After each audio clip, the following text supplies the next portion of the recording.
What's going on, guys, and welcome to today's video. And today I'm doing something I haven't got to do for a very long time, and that is driving the TRX with the trailer that I went empty with and am now driving home. I'm assuming you guys can see in the camera. I purchased my first WJ in like 6 or 8 months or something. I'd have to go back and see when the last time we had a WJ. But I've kind of felt like I've bought out the Kansas, Wichita area of decent WJs and kind of was scraping the bottom of the barrel and kind of hadn't had any opportunity. But I kind of had been chasing this one for about 5 months, lowballing the guy and continuing to lowball the guy, and the guy basically not replying until finally we agreed on a price, went there, lowballed the guy, and here we are with a WJ behind the TRX. Now, this was not very broken, but once I get the thing home, I'll do a tour of my, I don't even know, 15th WJ. I'm not really sure at this point, but it's not very broken. It does have some cosmetic issues, but we're gonna try and save another one. All right, guys, so new WJ is home officially now, and I still haven't looked at my list to see what number this is. Probably like 14 or 15 maybe. I'll have to consult the list and, like I said, maybe put the real number up on the screen here. But I thought we would do a quick walk around on our current WJ we are trying to save from imminent death. Now, this one wasn't really very broken, but it had been sitting for quite a few years. So guys, 04, Laredo with some kind of odd badging here. We've got like a late model chrome 4x4 badge, which is kind of concerning. Maybe the rear tailgate has been repainted, crashed, rebuilt, something in its past, but I mean, it is a 20-year-old vehicle, so everything can't be OEM or you know, things have happened in its past. We've got good tires, Kelly Edge ATs, but of course, like normal, we're probably going to be lifting this thing, or we will be lifting this thing, but we've got decent tires, and I've always found I'm able to, you know, take the tires that are on these things, though they are too small for me since I'm wanting to put a lift on them, I'm able to throw them on Facebook Marketplace, make 100, 200 bucks potentially, depending on their condition. So again, like I said, we've got decent tires on this thing that we're going to be able to sell and recoup a little bit of money. This side of the vehicle looks totally fine. Non-sunroof, which at least for me is always a plus. Non-cracked windshield, which is very exciting. And again, everything looks kind of tidy other than this weird spot over here. Now, this is the spot that normally rusts, so I don't know if somebody tried to get creative with Bondo, but this honestly just feels like really rough primer. So I really have no clue what I'm gonna find once I kind of try and take this back down a little paint thinner to get it back to the bare paint or the original paint. It's just very weird. I don't know what the heck has gone on here, but I will need to attempt to address that. If nothing else, get this a lot smoother textured and get some, you know, OEM factory paint code paint at least on here so it looks halfway presentable, because that looks pretty bad. I understand it's a 20-year-old vehicle, but I can at least do my best to make them look nice. Walking up here to the front, we've got some very recently replaced, you know, obviously cheap eBay headlights, but hey, that looks better than absolutely ruined, you know, faded OEM headlights. We've got some rock chips here on the hood that we're gonna need to get some touch-up paint in, but I mean, that's all par for the course for a 20-year-old vehicle. But other than that, we are low trim. We do not have fog lights. But yeah, other than that, this is where we get to kind of the bad part. We've got a very soup-canned open door. Somebody got into something. You can see some just very light scuffing right to that door, where whatever they were scuffing on actually grabbed and ruined that door completely. So that door is trash. Moving further back, it looks like they potentially replaced that piece of door cladding, and then that was broken also. So that door cladding is broken. That door's ruined. That door cladding is ruined. The fender, again, it doesn't really show up too well. There we go. All of that white scuffing, that will buff out and look totally fine. Now moving on to the interior. Again, this is a pretty low trim level Laredo, but that's not always a bad thing. We don't have leather seats we need to worry about. Everything is just OEM as it should be. More importantly, we do have the four-wheel drive shifter, the vinyl steering wheel, which again, at this point in their life, 20 years later, I am always happy to have a vinyl steering wheel instead of the leather wrap steering wheel that at this point, again, is worn out and tired looking. But like I said, everything's kind of, other than it being dirty, dusty, is in good shape. Now again, back here, I've got the seats folded down, but everything's in good shape. Everything's there. We've got our headrest. We've got, everything there. Now moving on to the back, we do still have our spare living underneath, but other than that, there's just nothing really wrong other than it just being kind of filthy dirty.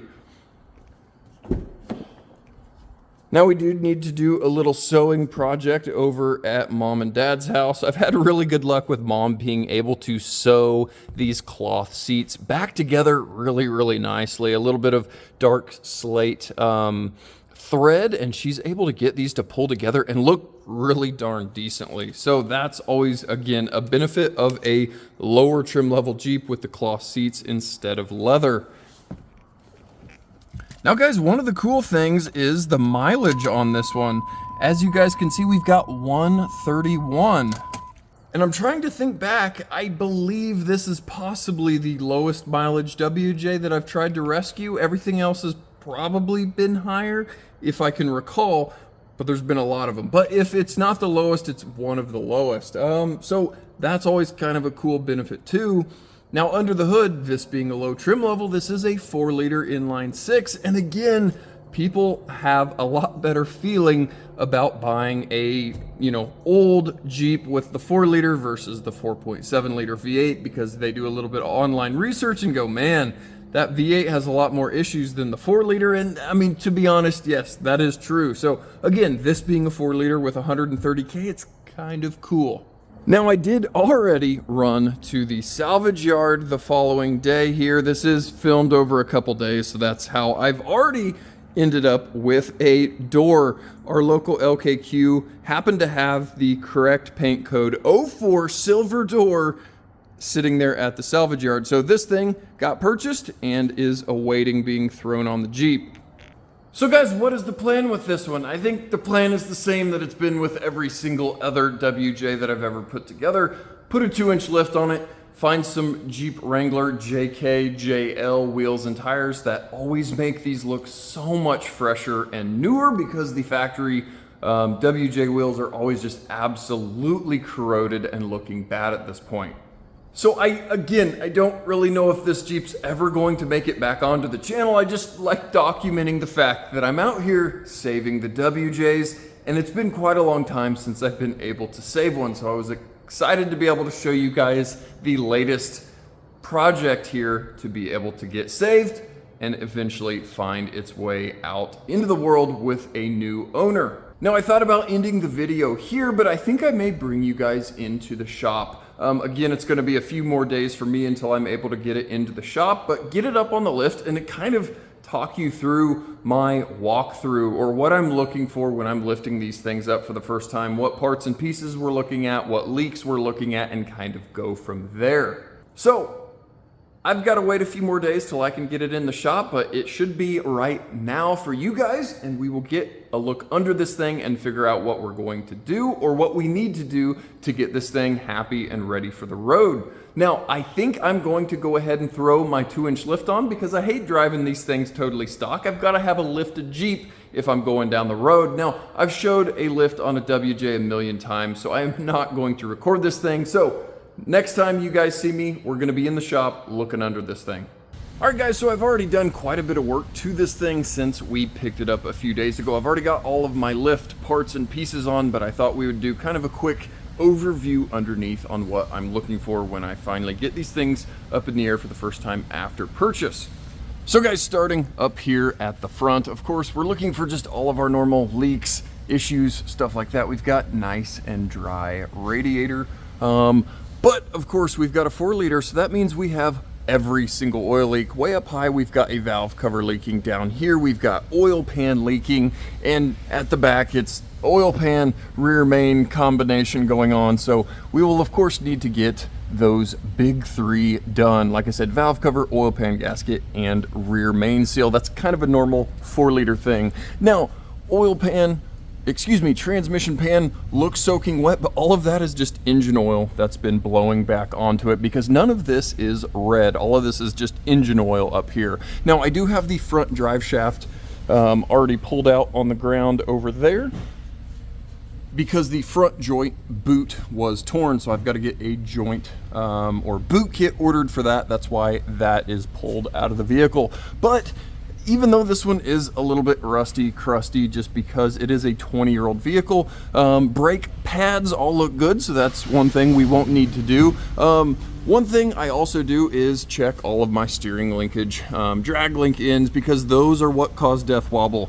You can throw parts and pieces and everything else, but 99.9% of the time, it is tie rod ends and or drag link ends that are worn. You can get a pry bar and pry. If there is any up and down play in any of those joints, they are bad. Now, of course, they all rotate. That is completely normal. A brand new one is going to do that. But like I said, if you can get a pry bar in here and pry up and down and have this joint moving up and down, then they are bad and need replaced. So that's one of the things I, of course, do. You can see we've got our Jeep Wrangler JL steering dampener already thrown on this thing. Jeep Wrangler JL front sway bar in links to go with our 2-inch lift we've got thrown on.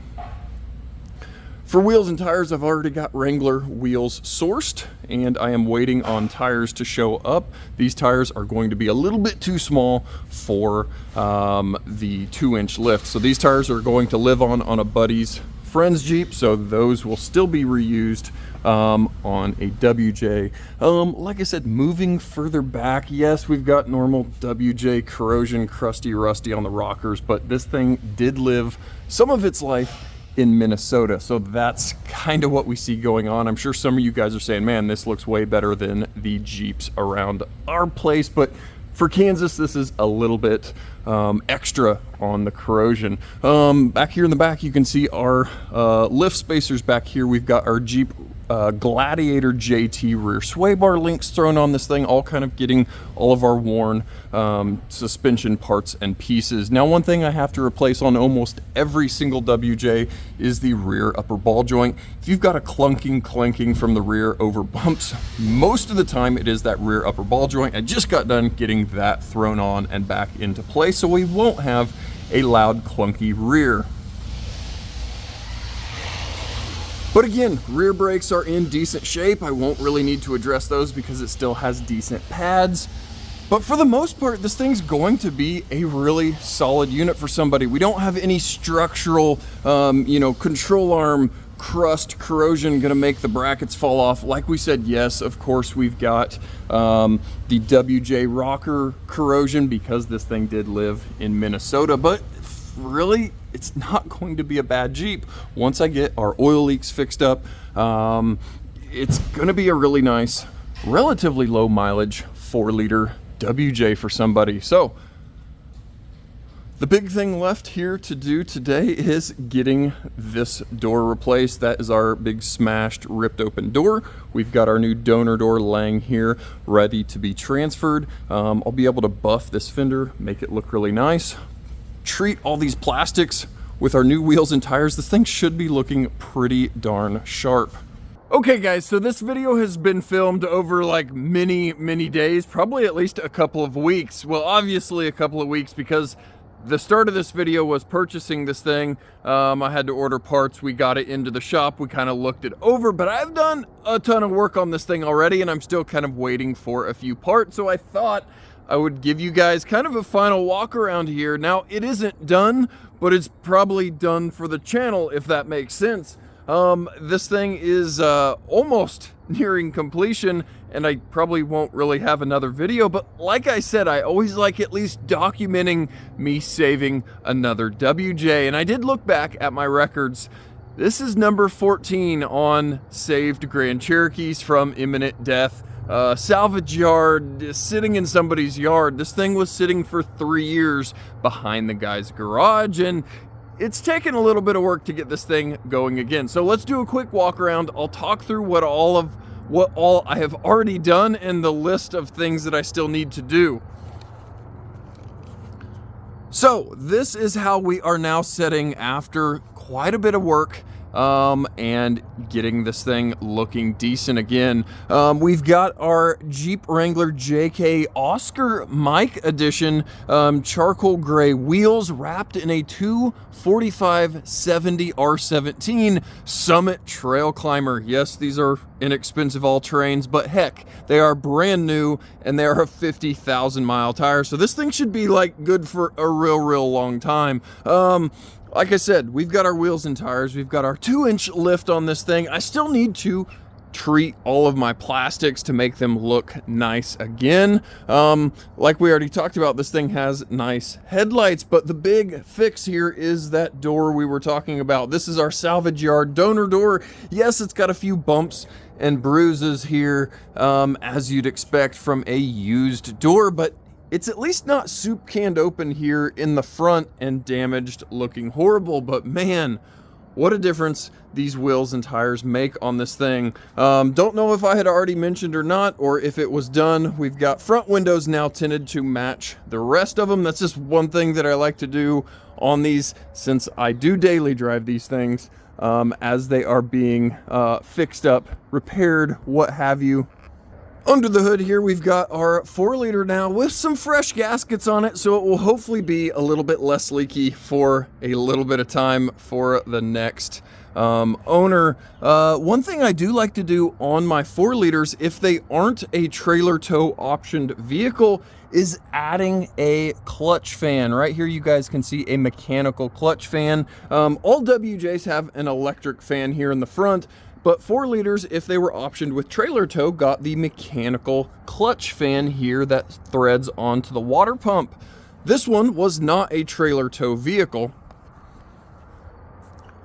But like I said, any of my 4-liters that I've had that did not have the trailer tow fan, I like to go to my local salvage yard, buy one, and throw it on. I just like the fact that it's a backup with as many fan relay issues as WJs have. If that electric fan were to die on somebody, them not know, and it kill the engine due to an overheat, now we've got a mechanical fan on this thing that's going to at least get some airflow through the radiator. So again, if you've got a 4-liter or 4.7, I believe, without trailer tow, you can look on the front of the engine and see if you do not have the mechanical fan. Now, if you're later with hydraulic cooling fan on a 4.7, you can't add the mechanical fan. But any of the old normal fan WJs without trailer tow, you can go to your local salvage yard, spin a fan on the thing, and have a secondary fan.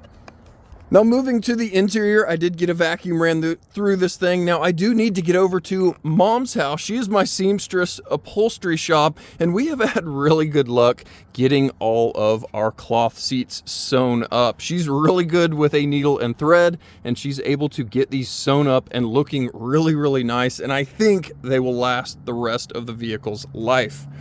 Now guys, I do have my long laundry list of things that I have done and still need to be done. So if this interests you, great, but I thought I would read through the massive amount of things that I do to every single one of these. Now, yes, it is convenient for me since labor is free because I'm the labor, and parts are not terribly expensive on these old dogs if you're getting them from Rock Auto or what have you. But let's start with the repairs so far. We've got a new rear upper ball joint. We've got a new Mopar radiator cap. We've got both tie rod ends replaced. We've got both drag link ends replaced. We've got a new belt tensioner pulley installed. Things that still need to be repaired. We need a new water pump because this thing is starting to leak.